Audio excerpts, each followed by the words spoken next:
하나님, 한 사람도 그냥 일어나지 말게 하시고 은혜 받게 하여 주시옵소서. 성령의 불이 임하게 하여 주시옵소서. 예수님 이름으로 간절히 기도함나이다. 아멘. 제가 할렐루야 하면은 여러분들은 아멘 하고 댓글로 쓰시면 됩니다. 할렐루야. 새해 복 많이 받으시길 바랍니다. 하나님께서 2021년도 첫 주일 예배를 통해서 저와 여러분에게 성령의 기름 부으시기를 주님의 이름으로 축복합니다. 살다 보면 별의별 일을 다 당합니다. 그럴 때 보둥거릴 필요 없어요. 절망할 필요 없어요. 낙심할 필요 없어요. 풀죽어 있을 필요 없어요. 맥이 빠져서 흐느적거리고 있을 필요 없습니다. 왜냐하면 하나님이 살아계시기 때문입니다. 왜냐하면 하나님이 합력하여 선을 이루시기 때문입니다. 우리가 알거니와 하나님을 살아가는 자, 곧 그 뜻대로 부르심을 입은 자들에게는 모든 것이 합력하여 선을 이루노니라. 이 말씀은 변함이 없는 진리의 말씀이기 때문입니다. 하나님은 하나님을 찾고 의지하는 이들에게 은혜를 베푸시기 때문입니다. 솔직히 말해서 사물만 보면, 사건만 보면, 사람만 보면, 환경만 보면, 처지만 보면, 장애물만 보면, 이런저런 주변 여건들만 보면은 우리 마음이 암담해질 때가 많아요. 그런데 이런 모든 것들을 손에 쥐고 계신 하나님께로 우리 시선을 돌리면은요, 우리 속에 새 힘이 솟아납니다. 성경이 이 부분을 명확히 말씀하시잖아요. 너는 알지 못하였느냐, 듣지 못하였느냐. 영원하신 하나님 여호와 땅끝까지 창조하신 자는 피곤치 아니하시며 곤비치 아니하시며 명철이 한이 없으시며 피곤한 자에게는 능력을 더하시며 무능한 자에게는 힘을 더하시나니 소년이라도 피곤하며 곤비하며 장정이라도 넘어지며 자빠지되 오직 여호와를 앙망하는 자는 새 힘을 얻으리니 독수리가 날개치며 올라갈 것이요 다른 박질하여도 곤비하지 아니겠고 걸어가도 피곤치 아니하리로다. 할렐루야. 할렐루야. 새 힘을 주신다는 거예요. 피곤치 않도록, 지치지 않도록, 주저앉지 않도록 끝까지 달리고 걸을 수 있도록 하나님이 새 힘을 주신다는 겁니다. 이 말씀을 우리가 믿어야 됩니다. 우리가 힘만 얻는 게 아니에요. 하나님 주시는 그 힘을 가지고서 구체적으로 모든 상황을 뚫고 나갈 뿐만 아니라 우리 심령의 변화도 일어나서 기쁨의 생활, 감사의 생활도 가능해요. 사실 하나님의 뜻이 단순하죠. 항상 기뻐하라, 쉬지 말고 기도하라, 범사에 감사하라. 이것이 그리스도 예수 안에서 너희를 향하신 하나님의 뜻이리라. 항상 기뻐하는 게 어떻게 가능합니까? 범사에 감사하는 게 어떻게 가능합니까? 이 범사라는 말은 좋은 일뿐만 아니라 나쁜 일, 건강할 때뿐만 아니라 병들었을 때, 넉넉할 때뿐만 아니라 가난할 때, 일이 풀릴 때뿐만 아니라 꼬일 때, 사람들이 박수 갈채를 받을 때뿐만 아니라 욕을 얻어먹을 때, 이런저런 상황과 여건이 상승할 때뿐만 아니라 밑바다로 곤두박질 칠 때, 이게 범사거든요. 아니 이런 범사에 어떻게 감사하느냐? 내 힘으로는 안 돼요. 그런데 하나님 바라볼 때 하나님의 새 힘을 주시고 그 힘을 가지고 항상 기뻐하는 것도, 범사에 감사하는 것도 가능해지는 것입니다. 이번에 저도 또 저희 가족도 우리 성도들 몇몇 분들과 함께 코로나 양성 확진 판결을 받았습니다. 격리 수용되어 있었어요. 그리고 나서 쓴 글이 있습니다. 감사의 내용인데 첫째로 코로나 확진을 통해서 그동안에 어려움을 겪었던 성도들을 조금 더 이해할 수 있게 되어서 참 감사하다 생각을 했어요. 여러분 사람이요 동병상련이라고 그러잖아요. 사실은 누가 힘들어하고 아파하고 고통스러워하는데요, 나도 같이 아파한다고 말은 하지만 마음에 와닿지 않을 때가 많아요. 그러니까 내 눈에 눈다락지가 남의 몸속의 암세포보다 나한테 더 고통이 되거든요. 그런데 같이 병을 겪고 나면은요 공감대 형성이 돼요. 그래서 동병상련, 같은 병을 가지면은 같은 마음을 가질 수 있다라고 이야기가 나오는 거잖아요. 그래서 제가 코로나 확진 걸린 사람들의 마음을 이해할 수 있는 기회를 얻었으니 감사할 일이에요. 두 번째로 제가 폐가 상당히 안 좋은 상태입니다. 기관지가 엉망진창입니다. 그런데 잘 넘어가서 정말 감사했어요. 사실 3일에서 4일 정도는요 죽는 줄 알았습니다. 숨이 안 쉬어져요. 여러분 숨이 안 쉬어지면 죽습니다. 그래서 그 의료팀하고 통화를 하면서 숨이 쉬어지는 약을 처방을 받으면은 그 약을 먹고 겨우 숨을 쉬는 거예요. 그래서 진짜 고생을 많이 했어요. 그동안에 음식 밥 한 끼도 못 먹었어요. 숨이 안 쉬어지니까 입만 쉬고 뭐고 아무것도 없더라고요. 그런데 이거를 잘 극복을 했어요. 감사하죠. 세 번째로 너무 아파서 숨이 안 쉬어져서 빠뜨린 수요 예배 한 번 빼고는 금요 예배, 그다음에 주일 오전 예배, 오후 예배, 그리고 성탄 예배, 송구형제 예배, 이 모든 예배를 한 번도 빠지지 않고 다 드릴 수가 있었어요. 얼마나 감사합니까? 비록 강대상이 없으니까 박스 갖다 놓고 마이크 음향 시설 없으니까 혼자서 북치고 장구치고 다 했지만 얼마나 예배를 그렇게 들 수 있어서 감사한지 몰라요.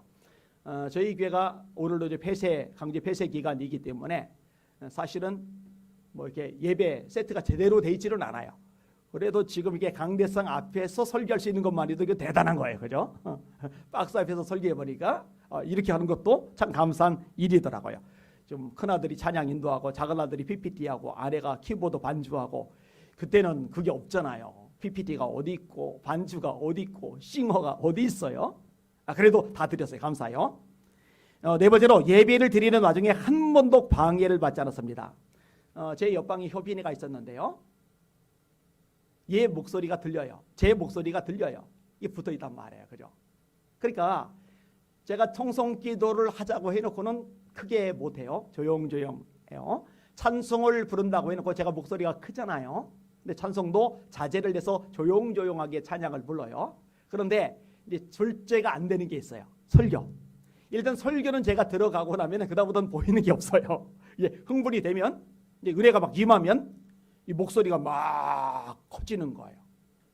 효빈이가 얘기하더라고요. 소리가 다 들린다고. 자, 그게 혼자 있는 곳이 아니잖아요. 격리가 돼 있는 곳이잖아요. 원룸 같은 곳에서 옆에도 방이 있고 이쪽에도 방이 있고 위에도 방이 있고 밑에도 방이 있고, 그래서 쫓아와가지고 전화 항의 때문에 쫓아와가지고 이거 뭔 소리냐고, 소리 내지 말라고 이러면은 곤란했을 텐데 단 한 번도 방해를 받은 적이 없어요. 이거 감사할 일입니다. 여섯 번째로 성도들 대발이 정말 감사했는데요. 성도들이 격리를 당했죠. 2주간. 저희 교회 주일 오전 예배, 오후 예배는 지금 3주째 예배를 못 드리고 있어요.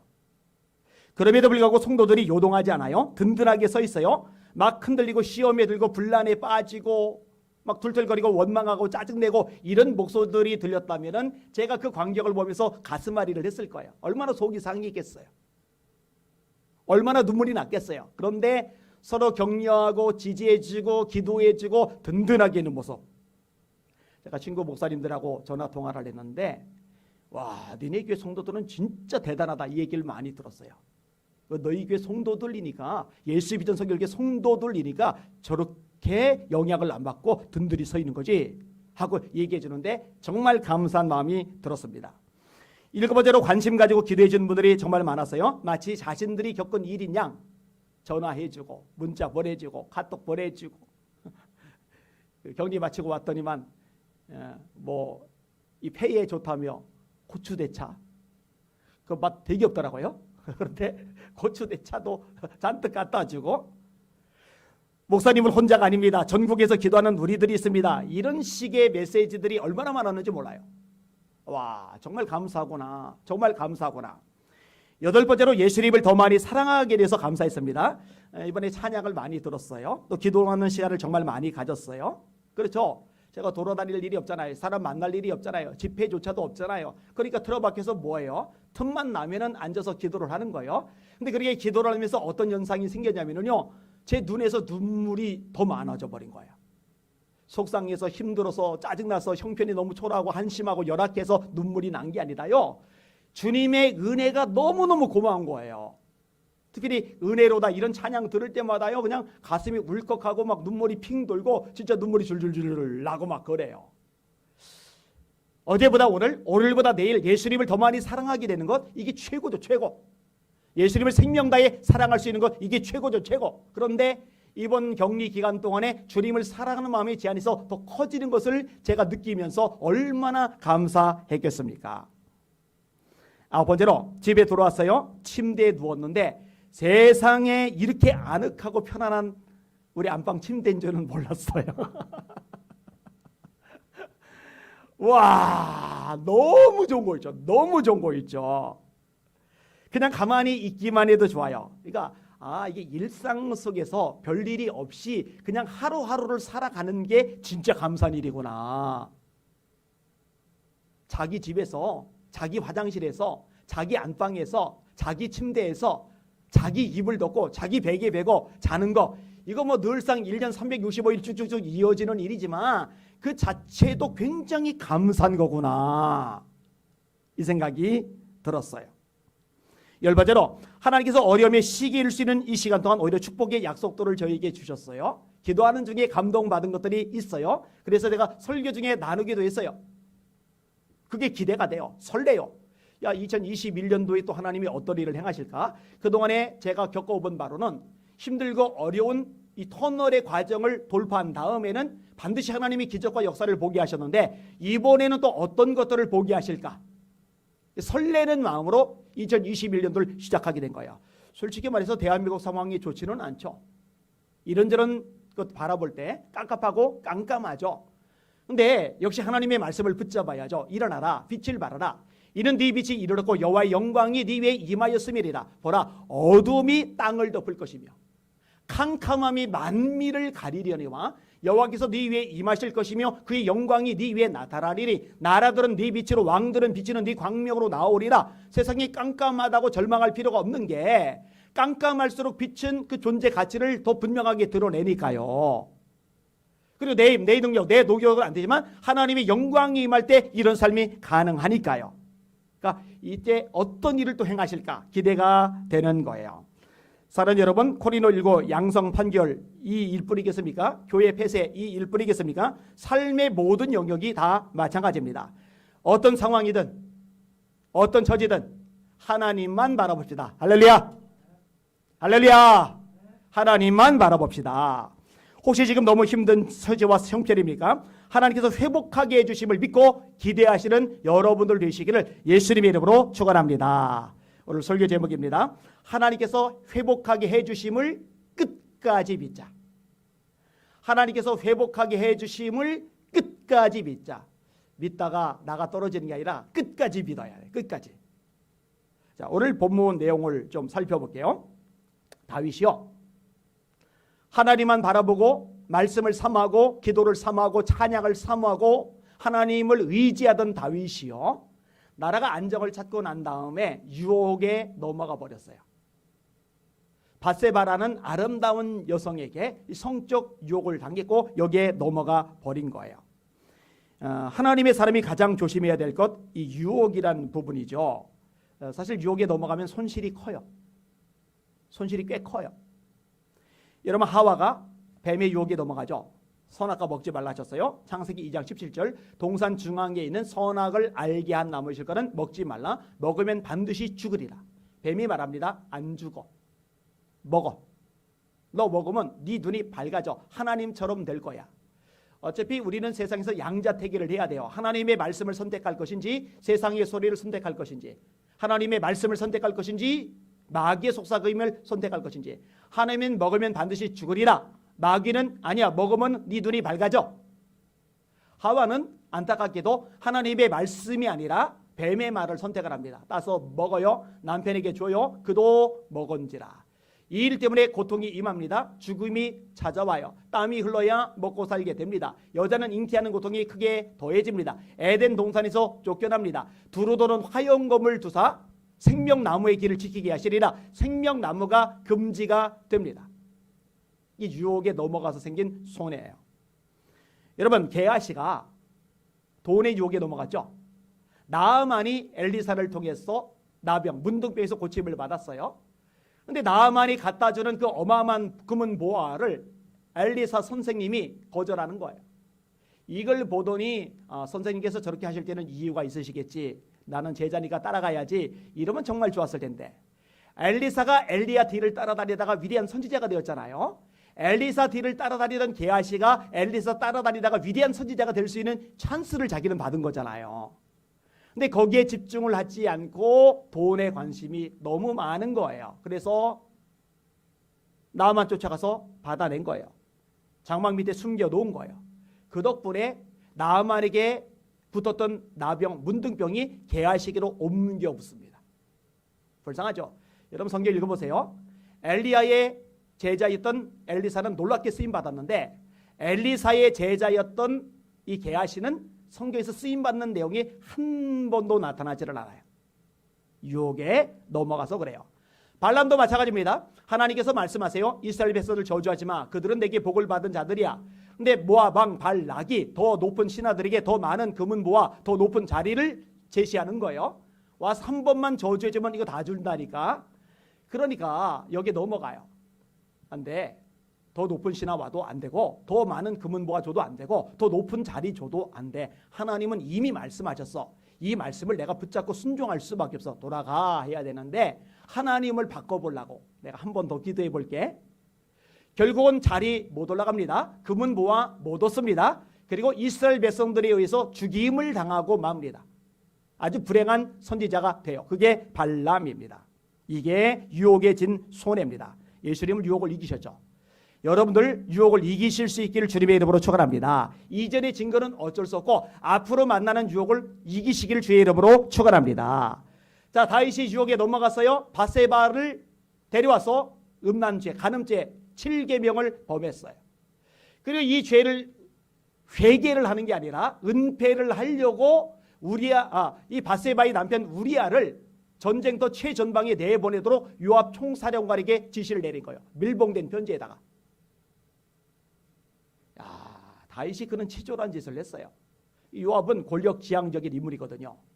절대 권력자 눈밖에 나면 안 되고 눈에 눈도장 찍어야 되거든요. 또 약점을 손에 쥘 수 있는 계기거든요. 그러니까 우리아를 최전방에다 내보내놓고 나머지 장군들과 군인들을 퇴각시킨 거예요. 그러니까 우리아가 뭔 수로 감당을 합니까? 결국 죽어버려요. 이거 완전 범죄죠. 다윗 왕과 요압 총사령관 외에는 아무도 몰라요. 아무도 모르긴요. 하나님이 아셔요.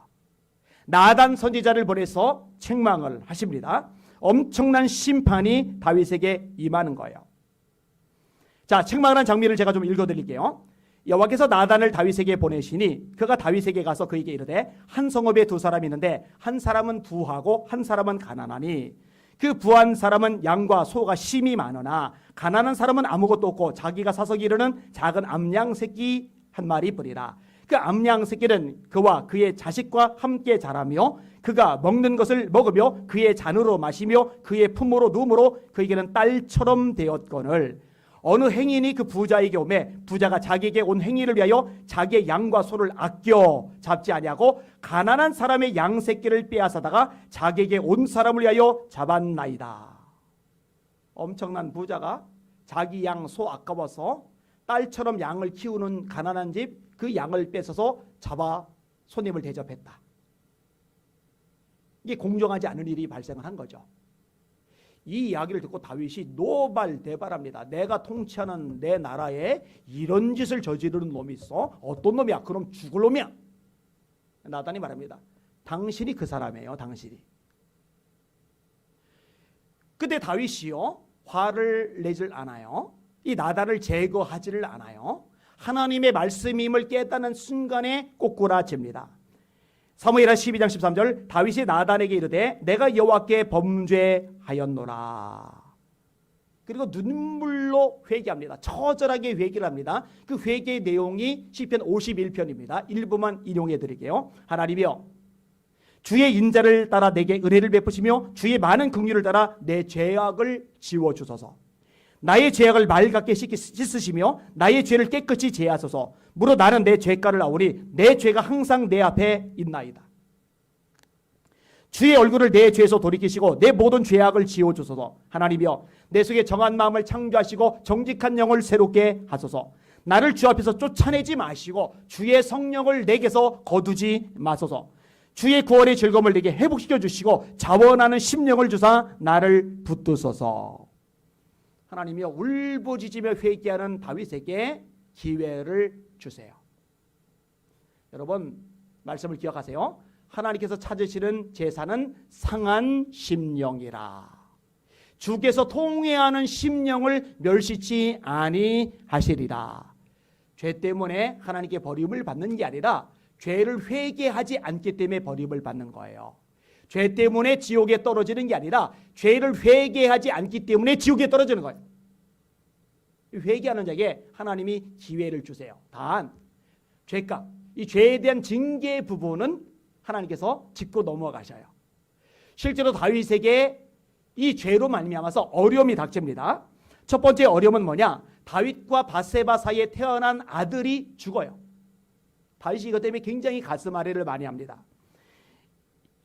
나단이 외칩니다.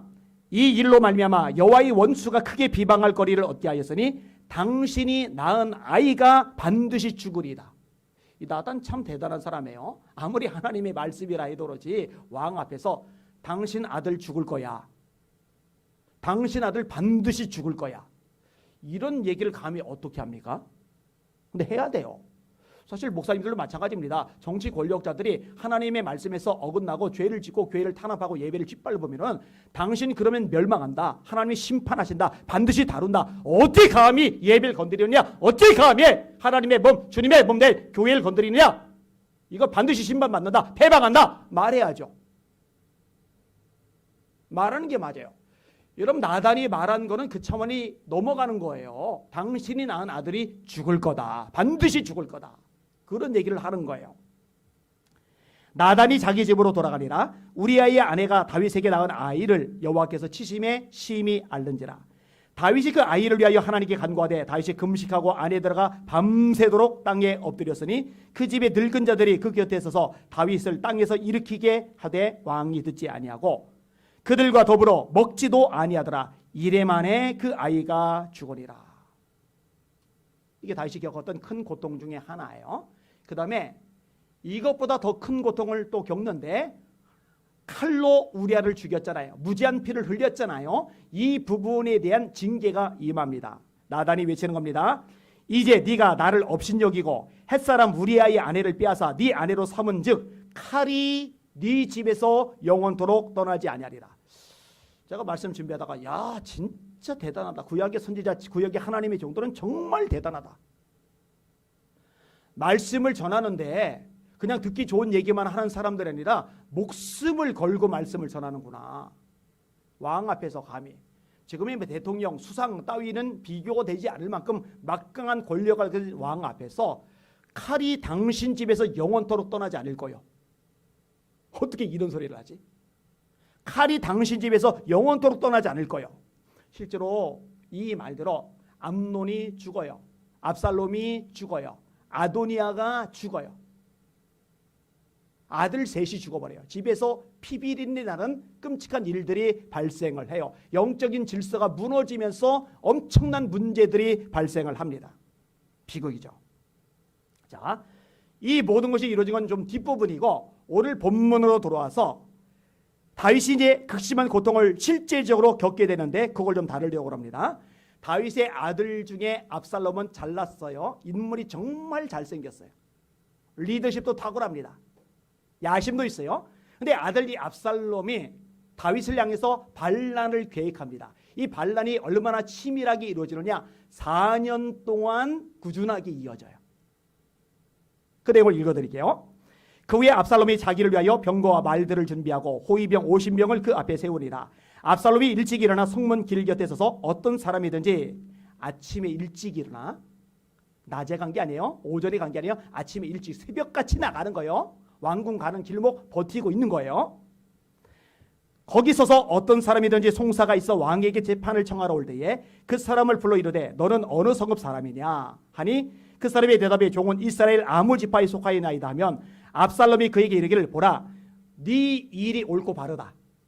네 일이 옳고 바르다. 그 사람 편 들어주는 거죠. 사람은 누구나 똑같아요. 자기 편 들어주는 사람을 좋아합니다. 네 일이 옳고 바르다마는 네 송사를 들을 사람을 왕께서 세우지 않으셨다. 이간질하는 거죠. 다윗 왕이 그거 해결 잘 안 해줄 거야. 네 송사 해결해 줄 만한 사람 아직 세워지지 않았어. 그리고 미끼를 던지는 거죠.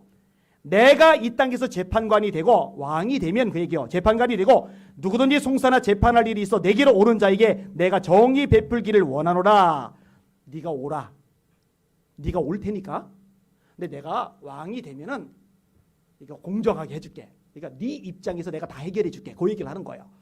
여러분 한 나라의 왕자가 일개 백성 붙잡고서 이렇게 자상하게 마음을 헤아려 주는데 뿅 가지 않을 사람이 어디 있겠어요?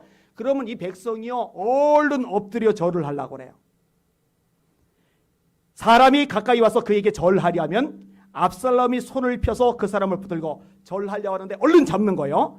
그에게 입을 맞추니 이스라엘 무리 중에 왕께 재판을 청하러 오는 자들마다 압살롬의 행함이 이와 같아서 이스라엘 사람의 마음을 압살롬이 훔치니라. 성경은 분명하게 말합니다. 백성들의 마음을 훔쳤다.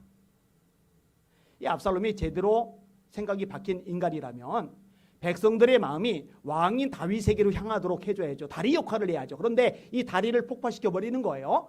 그리고 백성들의 마음이 왕에게서 돌아서게 만드는 거예요. 그리고 그 마음이 자기를 향하게 만드는 거예요. 이스라엘 백성들의 마음을 훔치니라. 요 작업을 매일 아침마다 일어나서 사람을 상대하는 이 작업을 4년 동안 지속했어요.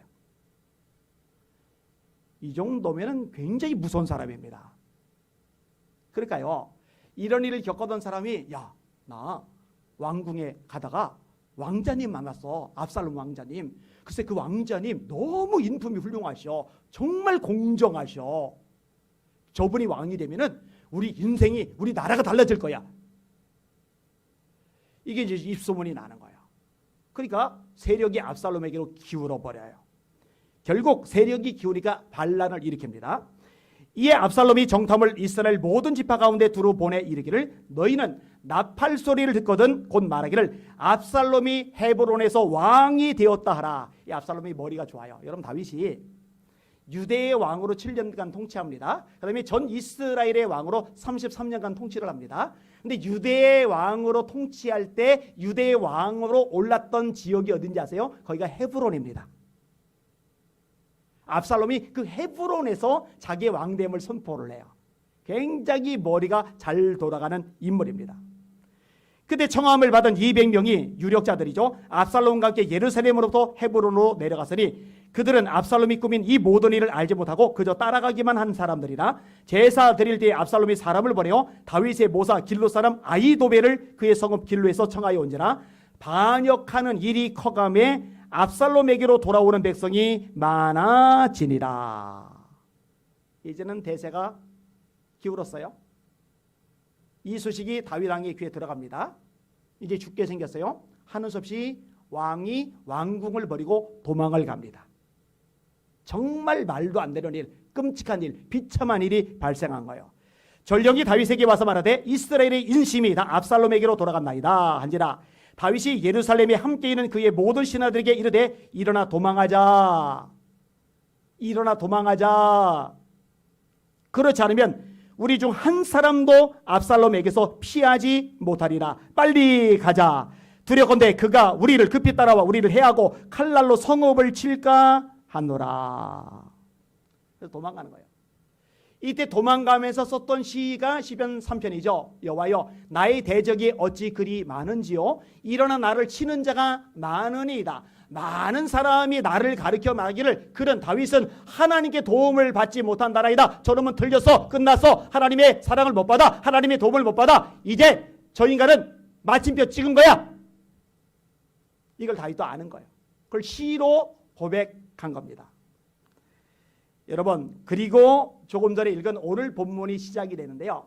다윗이 지금 비참하잖아요. 아들 피해 도망가니까. 근데 비참하게 도망가는 다윗을요, 정말 완전히 밑바닥에 갈아엎어버리는 인물이 등장하는 거예요. 그게 시므이입니다.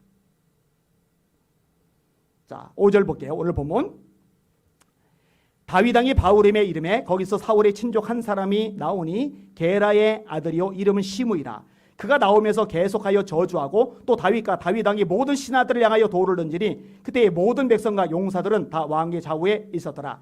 시므이가 저주하는 가운데 이와 같이 말하니라. 피를 흘린 자여 사악한 자여 가거라 가거라. 사울의 족속의 모든 피를 여호와께서 네게로 돌리셨도다. 그를 이어서 네가 왕이 되었으나 여호와께서 나라를 네 아들 압살롬의 손에 넘기셨도다. 보라 너는 피를 흘린 자이므로 화를 자초하였느니라 하는지라. 자, 어떤 일을 해요? 첫째로 다윗을 저주하는데 계속 저주합니다.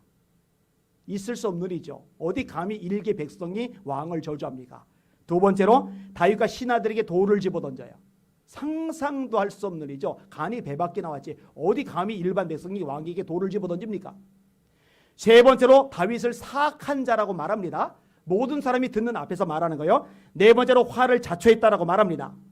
이때 다윗이 보일 수 있는 반응들이 있어요. 첫 번째 분노.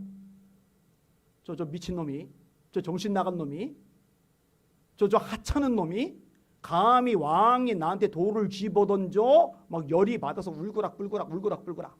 두 번째 반응은 절망. 이젠 끝났어. 아들놈이 죽이려 드니 저런 하찮은 인간이 나를 저주하는 것도 당연한 일이지. 이제는 방법이 없어. 이젠 틀렸어. 절망. 세 번째는 원망. 아니 내가 잘못한 건 맞지만 그래도 그동안에 내가 하나님을 위해서 드린 게 어디야? 내가 기도한 게 어디야? 찬양 지은 게 어디야? 내가 이 백성들 말씀대로 율법대로 살게 하려고 얼마나 애를 많이 쓰고 나라를 주님 경외하도록 만드는데 얼마나 공을 세워서 이 모든 거 싹다 날아가 버리고 이게 뭐야? 내가 저딴 인간에게 저주까지 듣고 내 꼴이 이게 뭐야? 하나님 너무하셨어. 원망. 이런 반응들이 가능해요. 그런데요, 다윗이요 전혀 다른 반응을 보입니다. 여러분, 다윗의 장군 중에 요압 총사령관이죠. 그 총사령관의 동생이 아비새 장군입니다. 아비새가 열받았어요. 9절. 수르의 아들 아비새가 왕께 여짜오되 이 죽은 개가 어찌 내 주 왕을 저주하리까? 청하건대 내가 건너가서 그의 머리를 베게 하소서. 근데 다윗이 그래 죽여버려. 저 입에서 다시는 말이 못 나오도록 목숨 끊어버려. 이렇게 말하질 않아요. 뭐라고 하는지 아세요? 10절 보세요. 왕이 이르되 스루의 아들들아 내가 너희와 무슨 상관이 있느냐? 그가 저주하는 것은 여호와께서 그에게 다윗을 저주하라 하심이니 네가 어찌 그리하였느냐 할 자가 누구겠느냐고. 또 다윗이 아비새와 모든 신하들에게 이르되 내 몸에서 난 아들도 내 생명을 해하리 하거든 하물며 이 베냐민 사람이랴 여호와께서 그에게 명령하신 것이니 그가 저주하게 버려두라. 다윗이 알아요. 이거는 우연히 생긴 일이 아니에요. 이건 단순히 재수 없어서 생긴 일이 아니에요. 이건 하나님의 징계예요. 그러면 어떻게 해요? 다윗의 사고가 뭐예요? 아무리 내 마음이 안 들고 열악하고 힘들고 고통스러운 상황, 처지, 형편이랄지라도 하나님께서 그 과정 지나가라고 말씀하신 거라면 나는 그거는 다 받아들이겠다. 이게 다윗의 됨됨이에요. 여호와께서 그에게 다윗을 저주하라 하심이니 여호와께서 그에게 명령하신 것이니 이거 대단한 거예요. 아무리 힘들어도 속상해도 지쳐도 미칠 것 같아도 속이 뒤집어져도 정말 세상이 깜깜하고 암담해도 하나님이 지나가는 고통의 과정 어둠의 터널이라면 나는 이거 기꺼이 당할 거야. 기꺼이 내가 지나갈 거야. 하나님이 주시는 징계라면 내가 이거 기쁨으로 받아들일 거야. 할렐루야. 달라요. 그러니까 1차원적으로 지금의 현실, 처지, 상황, 문제, 자기 감정, 여건, 환경 이런 것들에만 몰두하지 않고 좀 더 깊이 고차원적으로 4차원적으로 하나님의 뜻이 뭐지? 이거 하나님이 되신 징계인데 내가 이거 묵묵히 받아야죠. 생각을 해봐요. 자녀들이 잘못했어요. 부모님이 회초리를 때려요. 아니면 책망을 해요. 그런데 열받는다고 소리 지르고 문 닫고 막 나가버려요. 그 아들하고 그래 내가 잘못했지 내가 혼나도 마땅해 하고 그걸 받아들이는 것하고 성경이 이 부분도 명확하게 말씀하시죠. 누가 지혜로운 건지. 여러분 이게 다가 아닙니다. 어느 정도까지 이야기를 하느냐. 하나님께서 자기를 회복시켜 주실 것을 기대를 해요. 지금 기대할 수 있는 상황이에요. 지금 뭔가 바라볼 만한 건덕지라도 있어요. 잡을 만한 지푸라기라도 있어요. 지금 끝난 거예요. 완전히 끝난 거예요. 일개 백성 시므이 따위가 저주하며 돌 집어 던질 정도면 끝난 거예요. 아들이 칼 들고 창 들고 죽인다고 쫓아올 정도면 끝난 거예요. 그런데 다윗이 이 와중에도 하나님을 잡고 있는 손, 소망의 끈 이거는 놓지를 않아요. 혹시 여호와께서 나의 원통함을 감찰하시리니 오늘 그 저주 때문에 여호와께서 선으로 내게 갚아주시리라. 오늘 저 저주 때문에 여호와께서 선으로 내게 갚아주실 거야. 하나님의 회복해 계심을 기대하고 있는 겁니다. 여러분 뭔가 기대하는 것이 비이성적으로 보일 만한 처지죠. 미래를 소망한다는 것이 양심 없는 것으로 보여질 상황이죠. 바보 천치가 아닌 이상 이제 틀렸다는 걸 인정해야 되는 게 맞는 거죠. 이젠 아무런 길이 없음을 납득하는 게 정상인 거죠. 그런데 그러질 않아요. 왜냐? 다윗은 하나님을 여전히 바라보거든요. 여전히 하나님을 믿고 기대하고 있거든요. 여호와께서 다시 길을 주실 거야, 세워주실 거야, 살려주실 거야, 회복게 하실 거야, 일어나게 하실 거야, 선으로 내게 갚아주실 거야. 할렐루야. 그걸 고백하는 거예요. 제가 굉장히 많이 인용하는 구절 민수기 14장의 구절. 너희 말이 내 귀에 들린 대로 내가 그들에게 행하리니. 너희 말이 내 귀에 들린 대로 내가 그들에게 행하리니. 다윗이 알아요. 하나님께 어떤 얘기를 올려드려야 될지를. 하나님 나를 완전히 버리셔서 끝났어. 이제 나는 죽음밖에 갈 곳이 없어가 아니라 하나님께서 선으로 갚아주실 거야. 여러분, 이 말씀 여러분 가슴속에 깊이 새길 수 있기를 주님의 이름으로 축원합니다. 언론에서 막 두들겨 패더라고요. 코로나 확진돼서 얻어맞은 건 말고 한겨레 신문에서 또 대놓고 저를 제대로 저격을 했어요. 그 다음에 메인에 올라간 모양이에요. 댓글이 엄청나게 달렸는데 와, 저를 욕하는 글이 어마어마하게 달렸어요. 그런데요, 그럼에도 불구하고 제가 선언을 했었잖아요. 그죠? 하나님께서 저를 한국교계의 지도자로 세우실 것이라고 감동을 주셨다. 또 이런저런 일들에 대해서 제게 소망과 비전을 하나님께서 허락해 주셨다. 나는 그대로 되리라고 믿는다. 왜 선언을 했냐면 말씀의 원리대로라는 거예요. 그들의 말이 내 귀에 들린 대로 내가 그들에게 행하리니. 그러면은 제 입술에서 하나님의 감동으로 받은 말씀 선포를 해야죠. 선포하는 게 마땅한 거죠. 언론이 두들겨 패는데 확진되어 격리 수용됐는데 성도들도 확진됐는데 교회 폐쇄인데 이런저런 어려움이 있는데 그런 소리를 한다고요? 뭔 상관입니까? 이 모든 것들이 아니라 이 정도가 아니라 이 이상의 장애물이 있어도 이 이상의 문제와 고난이 닥쳐도 이 이상의 공격과 비난이 와도 수많은 사건 사인들이 더 많이 생겨도 여전히 역사 만물 세상 나라의 진짜 주인은 하나님이십니다. 할렐루야. 그분이 도와주시면 얼마든지 새로워질 수 있는 것입니다. 말씀을 정리합니다. 발명왕으로 유명한 토마스 에디슨, 이분이 학교 다닐 때는 전응아 취급을 받았는데 전응아가 아닌 거죠. 이분이 뭔 얘기를 했느냐 들어보세요. 물고 늘어지는 것이 곧 천재성이다. 물고 늘어지는 것이 곧 천재성이다. 하다가 중간에 그만두는 게 아니에요. 몇백 번 실험해서 안 되면 몇천 번 한번 내는 거예요. 몇천 번 실험해서 안 되면 몇만 번 하는 거예요. 물고 늘어지는 것이 천재성이다. 끈기죠. 끈기. 한 변호사님 이야기를 인용하고 정리해 볼게요. 수재였어요. 인물이 좋아요. 좋은 환경에서 자랐어요. 모범생이에요. 그래서 명문대학에 들어갔어요. 고시에 합격을 했어요. 승승장구. 모든 사람이 부러워할 만한 위치. 그 후에 법률회사에 들어가요. 전문 변호사가 되었어요. 얼마나 부러움을 많이 사겠어요. 저녁에 퇴근길에 운전하면서 가는데 핸들을 잡은 손이 갑자기 뻣뻣해져요. 이거는 이제 몸에 문제가 생긴 거죠. 그날 저녁 쓰러집니다. 대학병원 중환자실로 실려갔는데 2주 정도 지나면서 발가락까지 움직여지지 않아요. 만져도 꼬집어도 간지럽혀도 만지는지 꼬집는지 간지럽히는지 알지 못할 만큼 감각이 마비가 된 거예요. 그럼 발이 굉장히 예민한 곳입니다. 근데 발이 감각이 없을 정도면 몸이 끝난 거예요. 의사의 말이 뭐냐? 전신의 말초신경이 파괴되는 특이한 병이다. 그 얘기를 들으니까 산다는 게 허무해요. 그냥 이제 진이 다 빠져버린 거죠. 그런데 자기 아내가 병상에서 자기 붙들고 눈물로 기도를 하는 거예요. 처음에는 얹잖아요. 저런다고 뭐가 되나 싶은 마음이 들어요. 근데 아내가 포기를 안 해요. 계속 눈물로 기도를 하는 거예요. 처음에 반발하는 마음이 생기니까 하나님께 따지고 돌아요. 하나님, 열심히 살려고 노력한 대가가 이겁니까? 왜 나에게 이런 고통을 줍니까? 남들은 멀쩡한데 왜 나만 이렇게 비참해집니까? 발가락 하나 감각을 느끼지 못할 만큼 이게 뭡니까? 그런데 자기는 그러고 있는데 아내는 하나님 바라보고 계속 우니까 그 아내의 눈물을 보면서 마음이 녹아드는 거예요. 그리고 극심한 고난 속에서 자기도 하나님을 찾기 시작하는 거예요. 현대의학으로는 어쩔 수 없는 몸이지만 하나님은 회복하게 하실 수 있지 않을까라는 이 신랄 같은 기대감을 가지고 기도하기 시작하는 거예요. 하나님, 저같이 계산적이고 이기적인 사람 한번 믿게 해 주십시오. 제가 믿는다면 다른 사람들에게 좋은 증거가 되지 않겠습니까?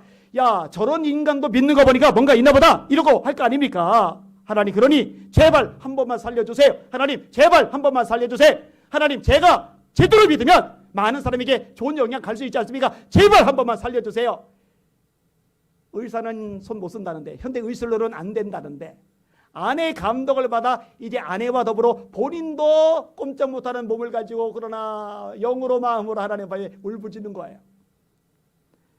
이게 날마다 기도를 하는데 3주가 지난 어느 날 발가락이 간질간질간질해요. 여러분, 간지러운 거 느끼는 거 감사해야 돼요. 발가락이 간질간질간질. 뭔 얘기예요? 감각이, 신경이 살아나기 시작했다는 거잖아요. 그리고 발가락이 간질간질하고 나서 2주 정도 지난 다음부터 양치질까지 가능한 상태로 몸이 호전이 됩니다. 의사들도 말하죠. 간호사들도 말하죠. 이건 기적이다. 그리고 몇 달 후에 이전과 전혀 다른 변호사 한 명이 태어나요. 이전에는 자기가 잘났어요. 명문대학 나왔고 고시 합격했고 전문 변호사이고 뭐 돈, 명성, 인기 다 가졌고 자기가 제일 잘났는데 이 일 겪고 나서는요. 뭘 하든 가지 하나님 어떡할까요? 할까요 말까요? 이 사람 변호할까요 말까요? 이거 시작할까요 말까요? 누가 아프다 그러면은 쪼르르 달려가가지고 내가 변호사로 돈 벌어야지 저 아프든 말든 나하고 뭔 상관이야. 예전엔 그랬는데 쪼르르 달려가가지고 제가 기도 한번 해줄게요. 변화가 된 거예요. 여러분, 성경에도 보면은 끝까지 하나님께 매달려 역사 경험한 사람을 얘기가 많아요. 포기하지 않고 무릎 사이에 얼굴 받고 7번 기도한 엘리야, 허벅지 관절이 어긋났는데도 붙잡고 매달려 기도하던 야곱, 구더기에 빠지고 노예에 팔려가고 감옥에 처박히고 술 마신 받은 적은 잊어버리고 그럼에도 불구하고 하나님 잡은 손 절대 놓지 않는 요셉, 이런 사람들 얘기는 바로 저를 위한 이야기, 여러분을 위한 이야기입니다. 여러분, 지금 상황이 어떠세요? 최악입니까? 끝장이에요? 이제 틀린 거요? 아니요. 노. 하나님 살아 계십니다. 하나님 여러분 사랑하십니다. 여러분을 세상 누구나 몰라도 하나님은 얼마든지 회복해 하실 수 있습니다. 하나님께서 회복하게 해주심을 끝까지 믿자. 오늘 설교 제목, 하나님께서 회복하게 하심을 끝까지 믿자. 중간에 포기하거나 나가 떨어지거나 손을 놓는 사람 하나도 없고 끝까지 붙잡고 끝까지 믿는, 그리고 능력과 역사를 경험하는 여러분들 되시기를 예수님의 이름으로 축원합니다. 축원합니다. 축원합니다. 아멘. 우렁찬 아멘 소리가 좀 그립긴 하네요. 기도할게요. 하나님, 영을 열어주시옵소서. 영안을 열어주시옵소서. 어떤 상황, 처지, 형편에서도 하나님을 볼 수 있도록 영안을 열어주시옵소서. 예수님 이름으로 간절히 기도합나이다. 아멘.